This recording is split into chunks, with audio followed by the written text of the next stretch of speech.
Hi, this is Dave, Fell Running Guide. Welcome to another navigation task. This is another route choice task. We're using the Harvey Superwalker 1 to 25,000 map of the Lake District. I'll put a link to Harvey maps in the YouTube description at the end. So we've got to get from point A over to point B. What I want you to think about is visibility. And visibility is something like that, so not very good at all. How is that going to influence your route choice? So let's have a look at the map. So from A over to B, what are our options? Well, option 1 would be to straight line it as much as possible and make it as short as a distance as we can. So we might decide we're going to go carry on this black dotted path, which is an intermittent path all the way across here, heading southwest till we get to this Swarthbeck Gill, and then we could just continue southwestwards, maybe through this little col here, until we got to a point here which we call the break of slope, which is where the ground changes from being flat to suddenly dropping away steeply. So we'd know that we're on here. We wouldn't need to know exactly where we were, because as long as we turn and head southwards, running on a contour, so not going up or down, we're going to hit this large re-entrant here. And if we continue along, we're going to get to a point here where, see how the colour on the map changes from brown to grey. So that means a change from vegetated ground to rocky ground, meaning that we're almost there.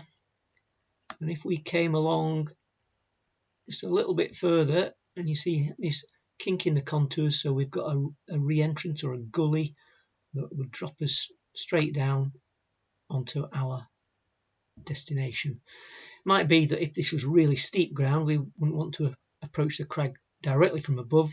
We might want to go down this little spur just to the north and then in.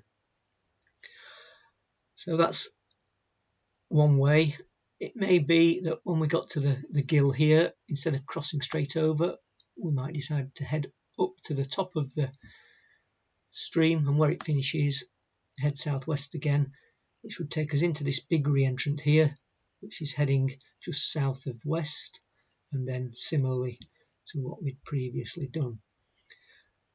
There's no danger really of overshooting very far here, because if we went too far, we'd hit this point here where the contours kink inwards in this big re-entrant here with streams in it, so that would be a big warning that we've gone too far.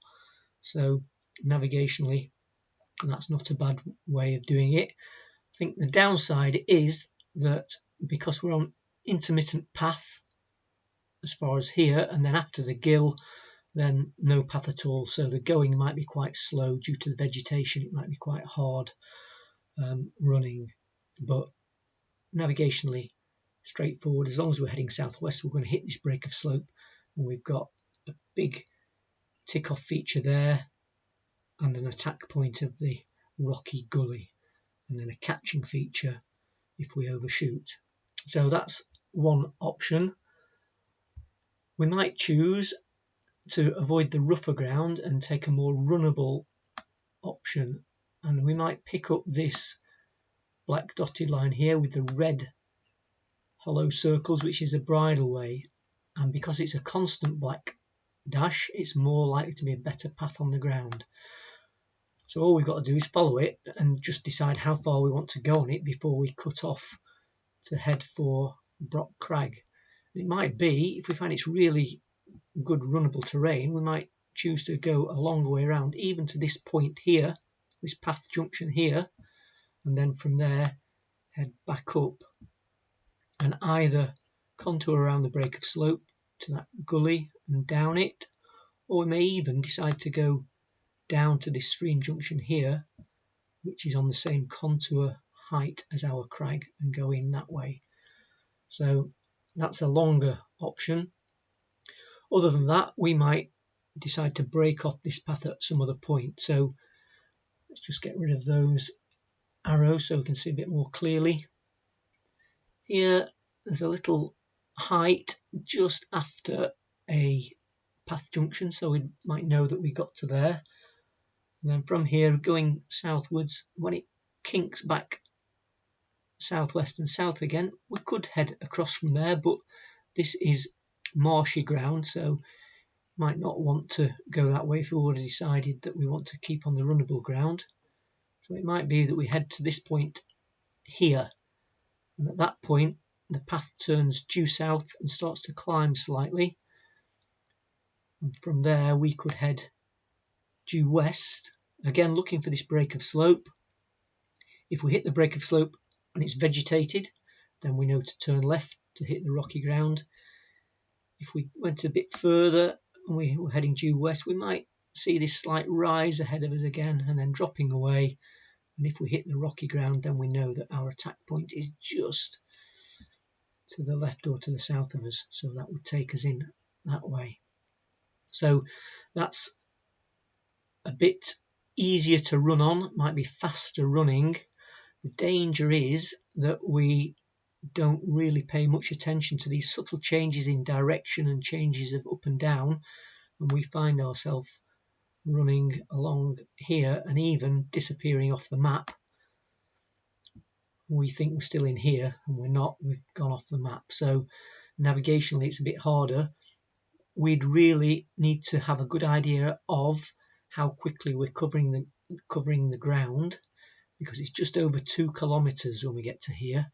So if we knew how fast we covered a kilometer, looked at our watch, that would certainly prevent us from going off the map. However, not everyone's got a good idea of how quickly they cover the ground. So that would be something to bear in mind.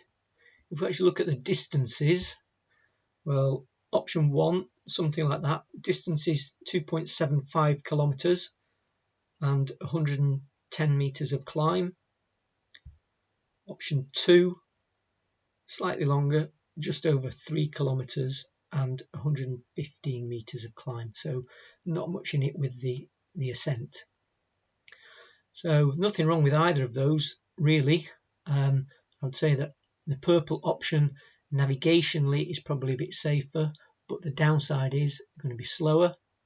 The yellow option, once you get on this bridleway here, the running is going to be better, so you're going to be quicker, but the danger is that we could overshoot and disappear off the map if we weren't careful. So horses for courses.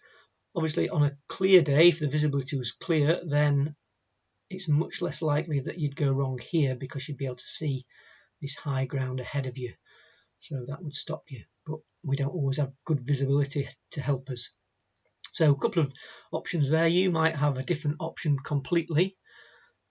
You might have your own preferences, but those are just 2 things we could consider. So hope you found that useful and interesting. Look out for more of these navigation challenges. Thanks for watching.